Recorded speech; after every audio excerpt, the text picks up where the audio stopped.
Terima kasih Anda masih bersama kami di Berita Satu Sore.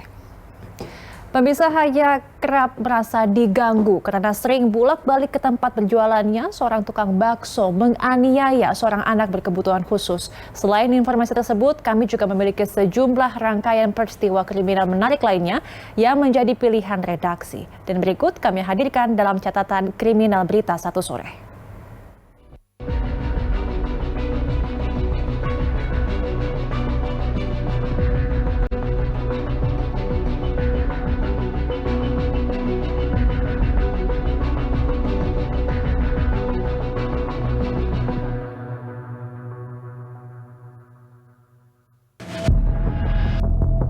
Berawal dari cekcok hingga aksi pembunuhan terjadi di Tangerang, Banten. Pembunuhan ini melibatkan seorang warga negara asing dengan pegawai imigrasi. Seorang pria ditemukan tewas terjatuh dari lantai 19 sebuah apartemen di Tangerang.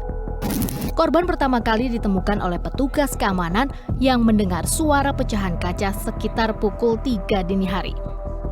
Korban ditemukan dalam kondisi tertelungkup dan tidak bergerak. Selanjutnya petugas keamanan mendengar seseorang berteriak dari lantai 19.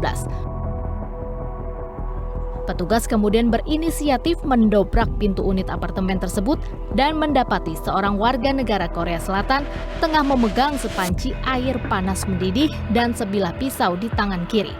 Petugas keamanan kemudian melaporkan kejadian ke pihak kepolisian.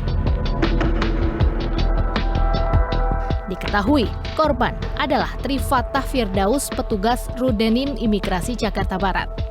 Orang terakhir bersama korban adalah seorang warga negara Korea Selatan berinisial KH. Pada saat kejadian, KH dan korban baru saja pulang bepergian dan tiba di apartemen itu. Tak lama berselang, korban terjatuh dari lantai 19. Polisi kemudian melakukan penyelidikan atas kasus ini. Korban ternyata dibunuh oleh WNA asal Korea Selatan bernama Kim Dal-jung. Pelaku telah ditetapkan sebagai tersangka dan ditahan. Peristiwa pembunuhan berawal saat korban bersama rekan dari imigrasi menjemput Kim Dal-jung di apartemen untuk menuju tempat hiburan malam. Di tempat itu terjadi keributan, namun bukan dengan korban, melainkan dengan rekan korban. Keributan berlanjut di apartemen tersangka hingga akhirnya korban dibunuh dan dijatuhkan dari lantai 19 sebagai upaya merekayasa kematian korban akibat bunuh diri. Pertama, tersangka melakukan pengancaman terhadap orang-orang yang berusaha untuk membuka apartemen di lantai 19 saat itu, yaitu menggunakan senjata tajam dan juga panci yang berisi air panas. Kemudian kita konstruksikan dengan pasal 335 dan saat ini sudah kedua satu dan tahap 2 pada tanggal 13 yang lalu, dan saat ini tersangka atas nama Kim Dal-jung warga negara Korea Selatan saat ini ditahan di rutan Tangerang Selatan. Adapun bukti yang ditemukan di lokasi berdasarkan tim laboratorium forensik, yakni adanya bercak darah yang melingkar seperti diduga dari tangan tersangka, seperti melingkar di tembok. Kemudian di sebuah sofa juga terdapat banyak darah. Atas perbuatannya, tersangka dilaporkan atas perbuatan tidak menyenangkan karena menyerang petugas apartemen serta kasus pembunuhan, sehingga KH pun berstatus tersangka dan dijerat pasal berlapis.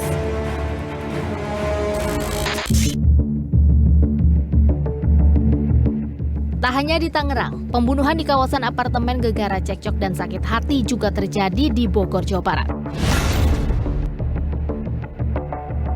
Seorang gadis ditemukan tewas membusuk di lantai 6 sebuah apartemen di Bogor, Jawa Barat. Korban ditemukan dalam kondisi mengenaskan dengan luka di punggung, leher, dan tangan. Awalnya, korban pertama kali ditemukan oleh housekeeping apartemen yang hendak mengontrol bagian lantai 6. Namun, petugas mencium aroma menyengat seperti bau busuk. Benar saja, saat kamar dibuka, jasad korban ditemukan dalam kondisi mengenaskan, penuh luka di bagian punggung, leher, dan tangan. Mendapat laporan, pihak kepolisian mengidentifikasi korban dan melakukan olah TKP. Kondisi utuh, namun kita melihat secara fisik luar ada beberapa luka di anggota bagian badan. Lukanya luka tajam atau luka benda tumpul? Untuk kita indikasikan itu luka terbuka, tapi untuk lebih pastinya tentu kita akan menunggu hasil dari otopsi. Korban ini tamu atau penghuni, Pak? Untuk sementara menurut keterangan saksi bahwa korban ini adalah tamu dalam posisi di dalam kamar dan di bawah dipan kasur. Pihak kepolisian kemudian menghubungi pihak keluarga. Sejumlah kerabat korban kemudian mendatangi markas Polresta Bogor Kota untuk meng-cross-check identitas gadis yang ditemukan tewas di apartemen Bogor.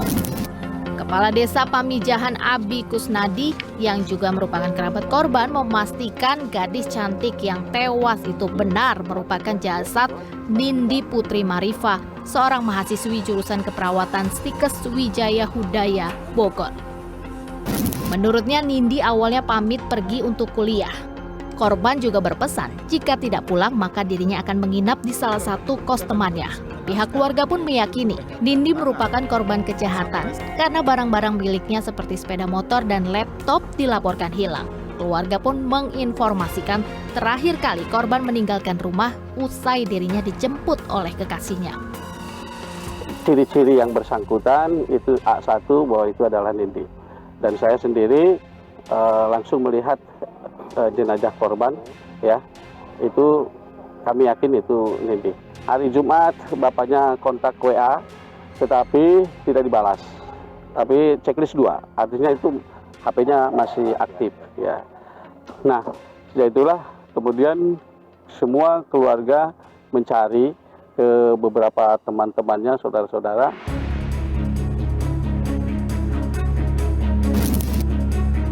Tak membutuhkan waktu lama, kepolisian berhasil menangkap pelaku yang merupakan kekasih korban.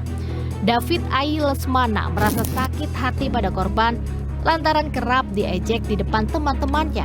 Sebelum kejadian, keduanya juga sempat terlibat cekcok. Selain membunuh korban, pelaku bahkan mengambil dan menyembunyikan barang-barang korban untuk menghilangkan jejak. Pelaku ditetapkan sebagai tersangka dan terancam pasal pembunuhan berencana dengan hukuman mati atau penjara seumur hidup.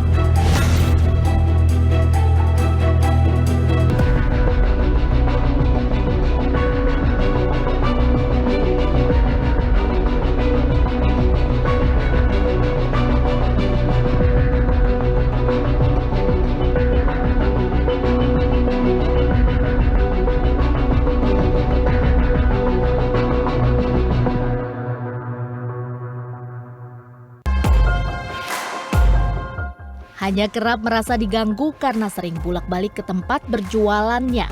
Seorang tukang bakso di Kota Balikpapan, Kalimantan Timur, menganiaya seorang anak berkebutuhan khusus ABK.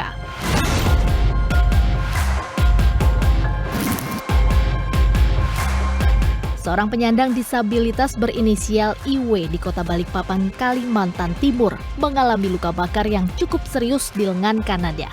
Bocah 12 tahun ini diduga sengaja disiram dengan kuah bakso panas oleh seorang pedagang bakso. Tak terima atas perbuatan si tukang bakso, pihak keluarga korban pun melaporkan tindakan kekerasan ini ke Polresta Balikpapan. Salah satu keluarga korban, Adi, mengatakan peristiwa naas yang dialami oleh korban terjadi di salah satu warung bakso di kawasan Jalan Mekarsari, Kecamatan Balikpapan Tengah. Saat itu, korban sedang bermain di sekitar area warung bakso pelaku. Akibat peristiwa naas yang dialaminya, korban pun untuk sementara terpaksa tak bisa bersekolah. Pasalnya, lengan tangan kanannya melepuh akibat terkena siraman kuah bakso panas. Di sore itu kejadiannya, anaknya itu ke warung bakso. Memang udah biasa seperti itu. Tapi entah kenapa kok bisa disiram air panas gitu loh, kuahnya itu sampai melepuh. Sengaja. Sengaja. Ini menurut pengakuan siapa nih sengaja? Pengakuan si korban. Oh, anaknya ya, anaknya. Si pelakunya juga dia bilang buat efek jerah. Oh, buat efek jerah karena si anak ini bolak-balik ke warung terus ya, Mas ya. Anak usia itu usia 12 tahun, Mbak. SD? SD. Langsung ditindaklanjuti tanpa ada mediasi.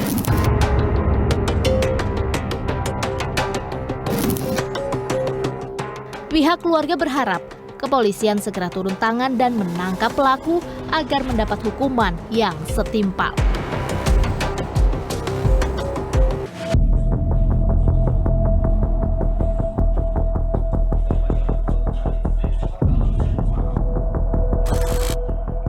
Tak hanya di Balikpapan, seorang penyandang disabilitas di Kota Pematang Siantar, Sumatera Utara pun turut menjadi korban penganiayaan sekaligus perampokan. Aksi keji kedua pelaku pun terekam CCTV. Korban yang merupakan penyandang disabilitas meronta-ronta berusaha membela diri saat perampokan terjadi. Aksi ini dilakukan oleh dua orang remaja berinisial RJP yang berusia 13 tahun dan HRS berusia 18 tahun. Penganiayaan dilakukan secara bertubi-tubi hingga korban tak berdaya, bahkan hingga melakukan penyeretan tubuh korban.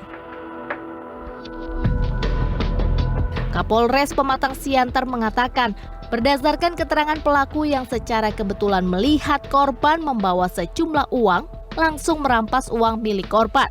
Namun lantaran korban berusaha mempertahankan uangnya, pelaku pun terpaksa menganiaya korban. Dari hasil penyelidikan kami, kemungkinan karena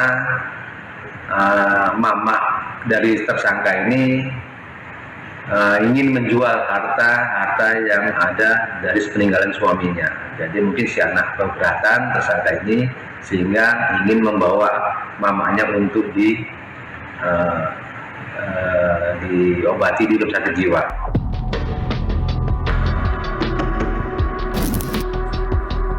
Usai kejadian, kedua pelaku langsung diamankan Satreskrim Polres Pematang Siantar dan ditetapkan sebagai tersangka. Sementara untuk motif para tersangka melakukan penganiayaan ini murni untuk mengambil uang milik korban.